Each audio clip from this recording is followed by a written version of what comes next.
Students, welcome to the YouTube channel. In today's class we are going to discuss about the lesson supplementary reading second on the top of the world. It is an saga of the Dicky Dolma. Dicky Dolma is in Panchan, Himachal Pradesh. When he was only 19 years, he scaled the Mount Everest.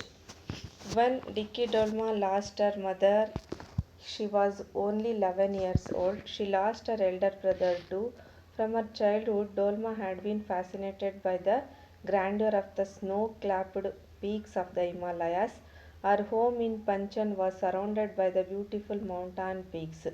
Dolma came to know that Mountaineering Institute was set up at Manali and it would give training to those who were interested in climbing the mountains. Her friends or family members also encouraged her to join the course. Dolma got training in the Mountaineering Institute at Manali. Her determination and hard work helped to her to score the A grade.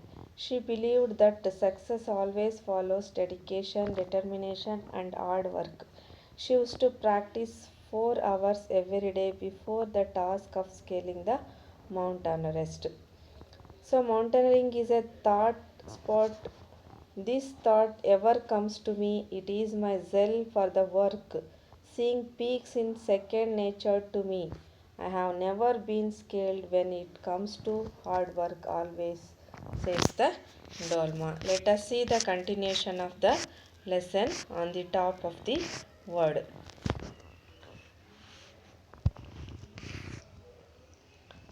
So, the view from the something that only an Everest will understand, but perhaps not be able to fully desirable. It was much more breathtaking than I could ever have imagined. The entire nation and the state awards I have been bestowed with are nothing compared to the experience of scale, seeing the view. The view from above is something that only an Everest will understand, but perhaps not be able to fully describe. It was much more breathtaking than I could ever imagined. The entire national and state awards that I have been bestowed with nothing compared to the experiences of seeing the view. Mountaineering is one of the tough sport. This thought never comes to me.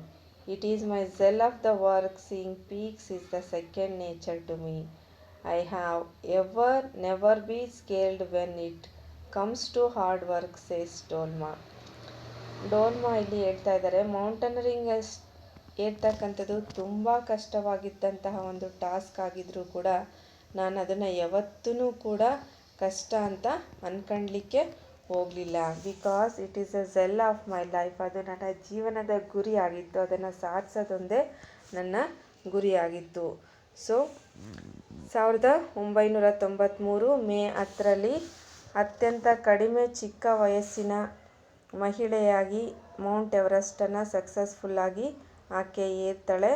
So ಇದರಿಂದ national ಲೆವೆಲಲ್ಲಿ ಮತ್ತು state ಲೆವೆಲ್ಸಲ್ಲಿ ತುಂಬ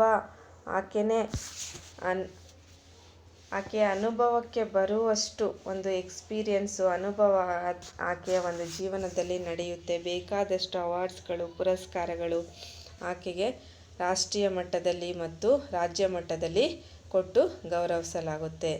As for the mountaineering being a tough sport, frankly, the thought never crossed my mind. Maybe it was my zeal for the work. Scaling peaks in second nature to me. I was very determined and was willing to go to any lengths to achieve my goal. When it comes to hard work, I have never been scared. Mountaineering is a tough sport. Mountaineering ಅಂತಕ್ಕಂಥದ್ದು ಬೆಟ್ಟಗಳನ್ನು ಹತ್ತಕ್ಕಂಥದ್ದು, ಅದರಲ್ಲೂ ಕೂಡ Mount Everest ಅಂತಹ ಪ್ರಪಂಚದಲ್ಲೇ ಅತ್ಯಂತ ದೊಡ್ಡದಾಗಿರ್ತಕ್ಕಂಥ ಶಿಖರವನ್ನು ಏರ್ತಕ್ಕಂಥದ್ದು frankly ನಿಜವಾಗ್ಲೂ ತುಂಬ ಕಷ್ಟವಾದಂತೆಯೇ ಕೆಲಸವೇ ಆಗಿತ್ತು. ಆದರೆ ಅದನ್ನು ಯಾವತ್ತಿಗೂ ತನ್ನ ಮೈಂಡಲ್ಲಿ ಕಷ್ಟ ಅಂತ ಅನ್ಕೊಳಕ್ಕೆ ಹೋಗಲಿಲ್ಲ. ತನ್ನ ಗುರಿಯೇ ಒಂದು ಮೊದಲ ಝೆಲ್ ಅಂದರೆ ಗುರಿ, ಆಕೆಯ ಮೊದಲ ಒಂದು ಉತ್ಕಟವಾಗಿರ್ತಕ್ಕಂತಹ ಆಸೆ, ಡಿಸೈರ್ ಅಂತ ಹೇಳ್ಬಿಟ್ಟು ಕರಿತೀವಿ ಝೆಲ್ ಅಂತಂದರೆ, ಅದನ್ನು ಸಾಧಿಸ್ತಾ ಹೋದ್ಲು. ಸೊ ಈ ರೀತಿಯಾಗಿ ನನ್ನ ಯಾವತ್ತೂ ಕೂಡ ಅದನ್ನು ಕಷ್ಟ ಅಂತ ಅಂದ್ಕೊಳ್ಳಲಿಲ್ಲ. ಬಿಕಾಸ್ ನನ್ನ ಒಂದು ಝೆಲ್ ಗುರಿ ಏನಿತ್ತು ಅದನ್ನು ಅಚೀವ್ ಮಾಡಬೇಕು, ನನ್ನ ಗುರಿಯನ್ನು ತಲುಪಬೇಕು ಅನ್ನೋದಕ್ಕೋಸ್ಕರ ನಾನು ತುಂಬ ಕಷ್ಟಪಟ್ಟೆ, ಹಾರ್ಡ್ ವರ್ಕ್ ಮಾಡಿದೆ. I have never bean scared. ಅದರಿಂದ ಯಾವತ್ತೂ ಕೂಡ ಸ್ಕೇರ್ಡ್ ಅಂದರೆ ನಾನು ಹಿಂದೆ ಸರಿಲಿಲ್ಲ ಅಂತ ಹೇಳ್ಬಿಟ್ಟು ಹೇಳ್ತಾ ಇದ್ದಾರೆ. As far the sincerity and the responsibilities I am not a shirker. Shirker ಅಂತಂದರೆ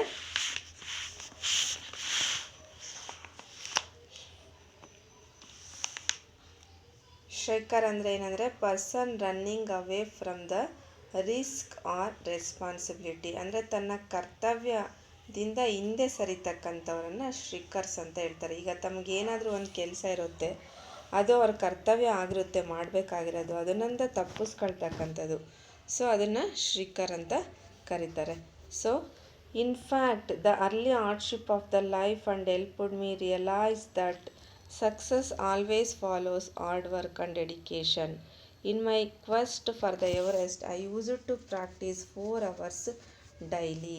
ಸೊ ಕ್ವೆಸ್ಟ್ ಅಂದರೆ ಸರ್ಚ್ ಅಂತ ಹೇಳ್ಬಿಟ್ಟು, ಡೆಡಿಕೇಶನ್ ಅಂದರೆ ಒಂದು ದೃಢ ನಿರ್ಧಾರ ಅಂತ ಕರಿತೀವಿ. ಸೊ ಈ ರೀತಿಯಾಗಿ ಡಿಕ್ಕಿ ಡೋಲ್ಮಾ ಅವರ ಒಂದು ಡೆಡಿಕೇಶನ್ನು, ಅವರ ಝೆಲ್ಲು, ಅವರದ್ದೇ ಆಗಿರ್ತಕ್ಕಂಥ ಒಂದು ಅವರದ್ದೇ ಆಗಿರ್ತಕ್ಕಂಥ ಒಂದು ಪರ್ಸ್ನಾಲಿಟಿ ಡೆವಲಪ್ಮೆಂಟು, ಇದೆಲ್ಲವನ್ನು ಮಾಡ್ಕೊಳ್ಳೋದ್ರಲ್ಲಿ ಆಕೆ ಯಾವತ್ತೂ ಕೂಡ ಹಿಂದೆ ಬೀಳಲಿಲ್ಲ. Is not and sincere and responsibilities I am not a striker. In fact the early hardship of my life helped the realise to the success always follows hard work and dedication. Success ಅಂತಕ್ಕಂಥದ್ದು hard work ಮತ್ತು dedication ಇದ್ದರೆ ಖಂಡಿತವಾಗ್ಲೂ ಅದು ಕೈ ಹಿಡಿಯುತ್ತೆ ಅನ್ನೋದಕ್ಕೆ ಡಿಕ್ಕಿ ಡೋಲ್ಮಾ ಅವರೇ ಸಾಕ್ಷಿ ಅಂತ ಹೇಳ್ಬೋದು. ಇನ್ ಮೈ ಕ್ವೆಸ್ಟ್ ಅಂದರೆ ಸರ್ಚ್ ಅಂತ ಹೇಳಿದ್ದೀನಿ. ಇನ್ನು quest of Everest I use to practise the 4 hours daily 4 ಅವರ್ಗಳಷ್ಟು 4 ಗಂಟೆಗಳ ಕಾಲ ಆಕೆ ಏನು ಮಾಡ್ತಾಯಿದ್ಲು, ಪ್ರಾಕ್ಟೀಸನ್ನು ಮಾಡ್ತಾಯಿದ್ಲು. More then the physical or the mental problems, my biggest headache was my financial situation. When I was getting ready for the final frontier, my father was bedridden and lot of money was needed for his treatment. So the family had very little to offer me. We had to take a specific amount with us, which was really big for me. Yet I never once considered leaving the spot. More than the physical or the mental problems, my biggest headache was my financial situation. ನನಗಿದ್ದಂತಹ ಒಂದು biggest problem, headache, ತಲೆನೋವು ಏನಾಗಿತ್ತಪ್ಪ ಅಂದರೆ ಹಣಕಾಸಿನ ವ್ಯವಹಾರ ಆಗಿತ್ತು. When I was getting ready for the final frontier ಅಂತ ಹೇಳ್ತಿದ್ದಾರೆ. ನಾನೊಂದು ಕೊನೆಯ ಹಂತವನ್ನು ತಲುಪಬೇಕಾದ್ರೆ ಮೈ ಫಾದರ್ ವಾಸ್ ಬೆಡ್ರಿಡನ್, ಅವರ ತಂದೆ ಹಾಸಿಗೆಯನ್ನು ಹಿಡಿದಿದ್ರು. ಸೊ ಅವರಿಗೆ ಟ್ರೀಟ್ಮೆಂಟ್ ಕೊಡಿಸ್ಲಿಕ್ಕೆ ತುಂಬ ಅವಶ್ಯಕವಾಗಿ ಅಮೌಂಟು ಬೇಕಾಗಿತ್ತು. And lot of money was needed for his treatment.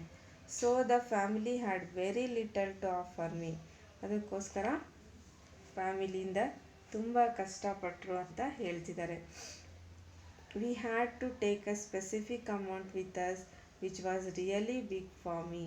ಸ್ವಲ್ಪ ಅಮೌಂಟನ್ನು ಕೂಡ ನಮಗೆ ತುಂಬ ದೊಡ್ಡದಾಗಿತ್ತು. ಅವರು ಫೈನಾನ್ಷಿಯಲ್ ಹಣಕಾಸಿನಲ್ಲಿ ತುಂಬ ಹಿಂದೆ ಬಿದ್ದಿದ್ದರು.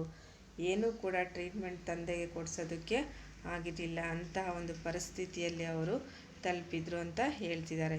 Yet I never once consider leaving the spot. ಈ ರೀತಿಯಾಗಿ ತುಂಬ ಕಷ್ಟಪಟ್ಟು ತನ್ನ ಜೀವನದಲ್ಲೇ ಮುಂದೆ ಬಂದಂತಹ ವ್ಯಕ್ತಿ ಆಗಿದ್ದರು ಡಿಕ್ಕಿ ಡೋಲ್ಮಾ ಅವರು ಅಂತ ಹೇಳ್ಬೋದು. Besides mountaineering, I love to listen to music, especially old Hindi film songs. I lost my father a year and half after scaling the Mount Everest. Currently, I am teaching mountaineering at the institute where I learned the ropes myself. I would like to my children to take the adventurous sports provided they were willing.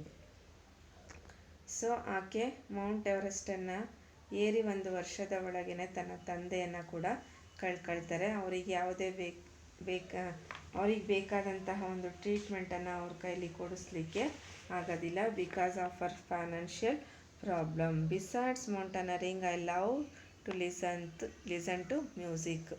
ಮೌಂಟನರಿಂಗ್ ಜೊತೆಗೆ ಆಕೆಗಿದ್ದಂಥ ಮತ್ತೊಂದು hobby ಏನಪ್ಪ ಅಂತಂದರೆ music, ಸಂಗೀತವನ್ನು ಕೇಳ್ತಕ್ಕಂಥದ್ದು. Especially in hold in the film songs. I lost my father a year and half after scaling the Everest. Currently I am teaching the mountaineering at the institute where I learnt. So the ropes myself, I would like to my children to take up adventurous sports provided they were willing. So at currently ಮೌಂಟನರಿಂಗ್ ಇನ್ಸ್ಟಿಟ್ಯೂಟಲ್ಲಿ ಆಕೆ ಮನಾಲಿಯಲ್ಲಿ ಏನು ಓದಿದ್ರು ಅದೇ ಒಂದು ಮನಾಲಿ ಇನ್ಸ್ಟಿಟ್ಯೂಟಲ್ಲೇ ಕೂಡ ಆಕೆ ಕೆಲಸವನ್ನು ಮಾಡ್ತಾಯಿದ್ದೀನಿ ಅಂತ ಹೇಳ್ಬಿಟ್ಟು ಹೇಳ್ಕೊಂಡಿದ್ದಾರೆ. ಮತ್ತು ಅವರ ಜೀವನದ ಆಸೆ ಏನಪ್ಪ ಅಂದರೆ ತನ್ನ ಮಕ್ಕಳಿಗೂ ಕೂಡ ಒಂದು ಉತ್ತಮವಾಗಿರ್ತಕ್ಕಂತಹ ಒಳ್ಳೆಯ ಸ್ಪೋರ್ಟ್ಸ್ ಮ್ಯಾನ್ಗಳನ್ನು ಮಾಡಬೇಕು ಮತ್ತು ಅವರಿಗೆ ಬೇಕಾದಂಥ ಎಲ್ಲ ಫೆಸಿಲಿಟಿಯನ್ನು ಒದಗಿಸಿಕೊಡಬೇಕು. ಆಕೆಗೆ ಬಂದಂಥ ಜೀವನದಲ್ಲಿ ಕಷ್ಟ ಆಕೆಯ ಮಕ್ಕಳಿಗೆ ಬರಬಾರ್ದು ಅನ್ನೋದು ಆಕೆಯ ಒಂದು ಆಸೆ ಆಗಿದೆ. ಅವರು ಎಲ್ಲಿ ಟ್ರೈನಿಂಗ್ ಇನ್ಸ್ಟಿಟ್ಯೂಟಲ್ಲಿ ತನ್ನ ಒಂದು ಟ್ರೈನಿಂಗನ್ನು ಕಲ್ತಿದ್ರು ಮೌಂಟ್ ಎವರೆಸ್ಟ್ ಏರೋದ್ರಲ್ಲಿ, ಅದೇ ಟ್ರೈನಿಂಗ್ ಇನ್ಸ್ಟಿಟ್ಯೂಟ್ ಅಟ್ ಮನಾಲಿಯಲ್ಲಿ ಟೀಚಿಂಗಲ್ಲಿ ಆಕೆ ಕೆಲಸವನ್ನು ಮಾಡ್ತಾ ಇದ್ದಾಳೆ ಅಟ್ ಪ್ರೆಸೆಂಟ್ ಅಂತ ಹೇಳ್ಕೊಂಡಿದ್ದಾರೆ. ಸೊ ಈ ಲೆಸನ್ಸಿಗೆ ಸಂಬಂಧಪಟ್ಟಂತೆ ಕ್ವಶನ್ಸ್ ಈ ರೀತಿಯಾಗಿರುತ್ತೆ. 2 ಮಾರ್ಕ್ಸ್ ಕ್ವಶನ್ಸು ನಿಮಗೆ ಎಕ್ಸಾಮಿನೇಷನ್ ಪರ್ಪಸ್ಸಿಂದ ಕೇಳ್ತಾರೆ. Give an account of the Dicky Dolma's hardship and challenges she faced before she was qualified for this venture of scaling the peak. How has Dolma described her preparedness for the task of scaling Mount Everest? With the zeal and determination, there is nothing that one cannot achieve.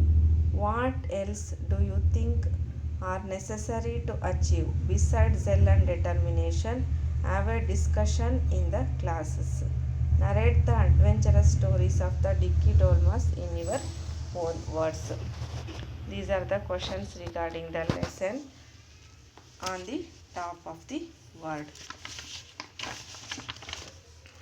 So in the next video we meet with the new topic.